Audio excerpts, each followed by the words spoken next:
நேயர்கள் அனைவருக்கும் வணக்கம்.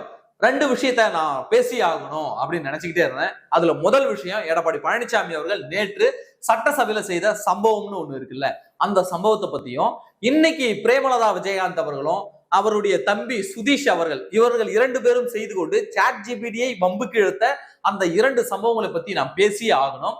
அதை பற்றி தான் இந்த காணொலியில நாம் இன்றைக்கு பேச போகிறோம். இது வரைக்கும் நம்முடைய யூடியூப் சேனலை நீங்க சப்ஸ்கிரைப் பண்ணாம இருந்திருந்தா மறக்காம சப்ஸ்கிரைப் பண்ணுங்க. அப்படியே பக்கத்துல இருக்க அந்த பெல் சிம்பலையும் கிளிக் பண்ணிட்டீங்கன்னா நாம போடக்கூடிய வீடியோக்கள் உடனடியாக உங்களை வந்து சேரும். எடப்பாடி பழனிசாமி அவர்கள் எப்பொழுதுமே சட்டசபையில கிங்கு தான். ஏன்னா அதுல வந்து அடிச்சுக்கவே முடியாது.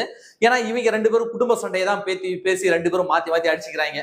முதலமைச்சர் விஜயாக இருக்கட்டும், எதிர்கட்சி துணைத் தலைவராக எதிர்கட்சி தலைவராக இருக்கக்கூடிய உதயநிதி ஸ்டாலினாக இருக்கட்டும், இவங்க ரெண்டு பேருக்கும் என்ன வேலைன்னா, இவங்க ரெண்டு பேருக்குள்ள இருக்கிற ஈகோவை திமுகவும் தாவேகாவும் ரெண்டு பேருடைய பர்சனல் விஷயத்தை பேசிதான் தொடர்ச்சியாக சண்டை போட்டு வராங்க.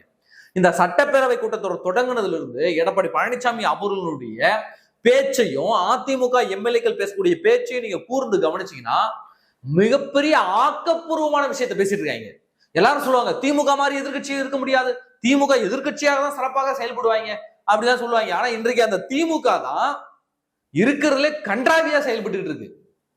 ஆனா அவன் பர்சனல் விஷயத்தை தான், அவன் தாவேகாரன் வேணுனே தான் பர்சனல் விஷயத்த டைவர்ட் பண்றான். இந்த திமுக காரன் அதுக்குள்ள போய் ஆண்டடா போய் விண்டுறாங்க அல்லது வெளிநடப்பு பண்ணிடுறாங்க. இவங்க ரெண்டு பேரும் சண்டையில தமிழ்நாட்டினுடைய பிரச்சனை பற்றி இங்க வந்து பேசவே முடியாத ஒரு சூழ்நிலை. ஆனா எடப்பாடி பழனிசாமி அவர்கள் அவருக்கு, ஏன்னா அவர் எதிர்கட்சி தலைவராக இல்லை, எதிர்கட்சி தலைவராக இருந்திருந்தால் அவருக்கு பேசுவதற்கு நிறைய வாய்ப்புகள் கிடைச்சிருக்கும். புரியுதா? ஏன்னா ஆளும் கட்சி சொல்லுவதற்கு ஸ்ட்ராங்காக எதிர்க்கக்கூடியவர்கள் எதிர்கட்சியாக தான் இருப்பாங்க.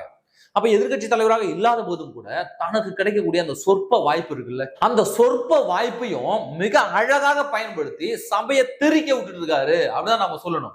ஏன்னா செங்கோட்டையன் அவர்கள் வந்து இன்னும் அதிமுக எம்எல்ஏக்கள் வந்து எங்க இதுல ஜாயின் பண்ண இருக்கிறாங்க அப்படிலாம் வந்து ஒரு பொதுக்கூட்டத்துல வந்து பேசிட்டு போயிட்டாரு. சரிங்களா? அப்ப உள்ள வந்து விவாதம் நடத்திக்கிட்டு இருக்கும் போது எடப்பாடி பழனிசாமி அவர்கள் பேசுவதற்கு எழுந்து நிக்கிறாரு.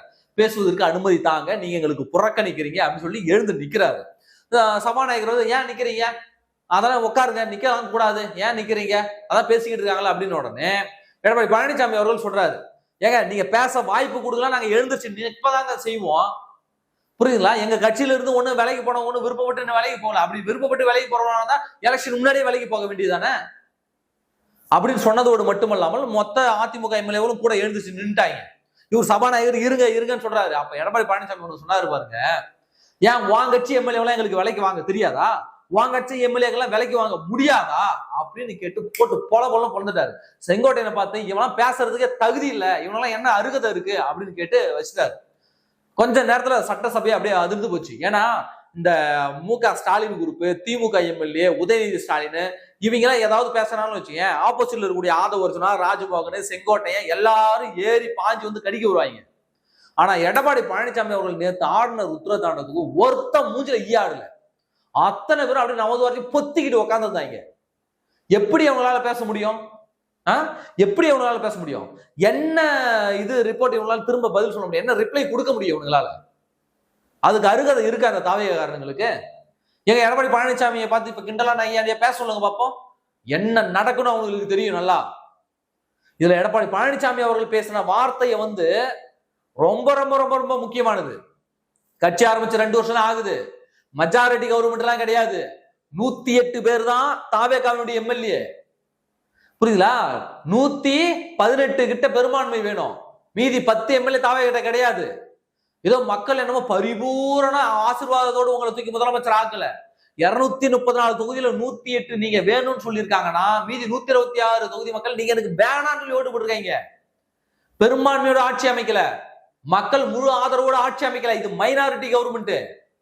இவங்க 50 வருஷம் பழமையான அதிமுகவோட போய் வம்பு இழுக்கிறாங்க. அதிமுக கட்சியை உடைக்க பாக்குறாங்க, அதிமுக எம்எல்ஏ தூக்க பாக்குறாங்க, பணம் கொடுத்து அதை கொடுத்து இதை கொடுத்து.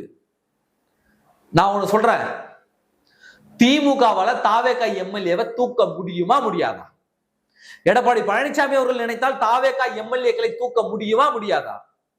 பாஜக நினைத்தால் ஆதவ அர்ஜுனாவையும் சிடிஆர் நிர்மல்குமாரையும் தூக்க முடியுமா முடியாதா? அவங்களுக்கு தெரியாது, அவங்களுக்கு தூக்க தெரியாது.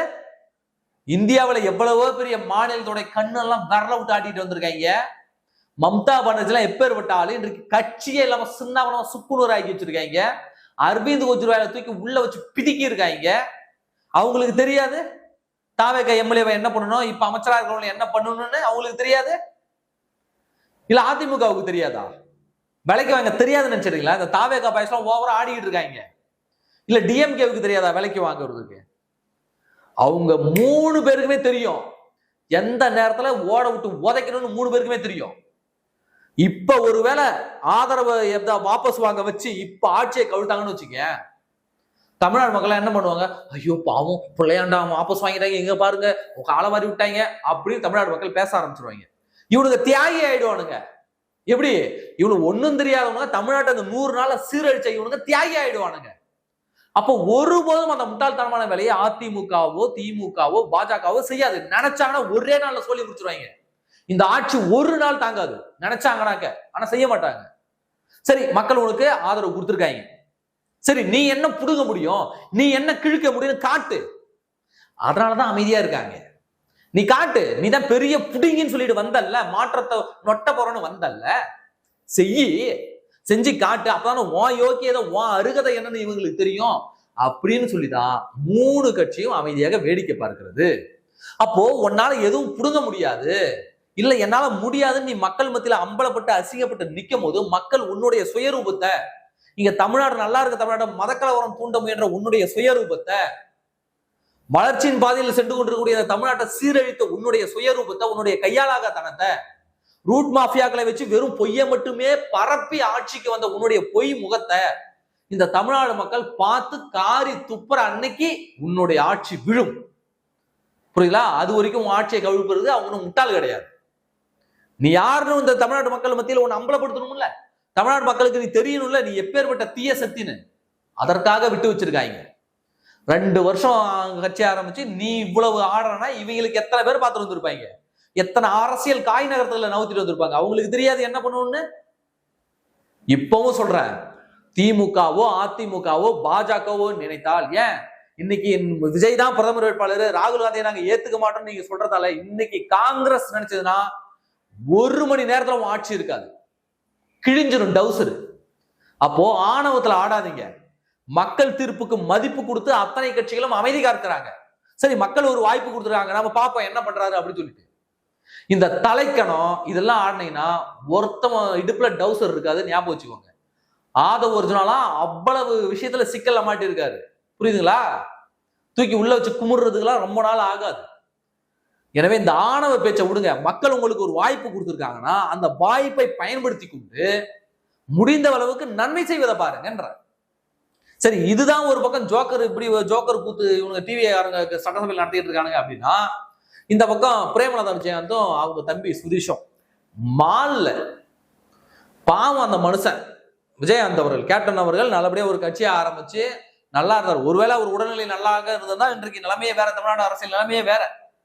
நல்ல மனுஷன், எல்லாருக்கும் நல்லது பண்ணிட்டு போனாரு. யாரை போய் கேட்டாலும் நல்ல மனுஷன் ஏன்னு சொல்லுவாங்க. ஆனா இன்னைக்கு பிரேமலதா விஜயகாந்தும் சுதீஷும் இவங்க போடுற அட்டூழியம் ஆட்டத்துக்கு அளவே இல்லாம போய்கிட்டு இருக்கு.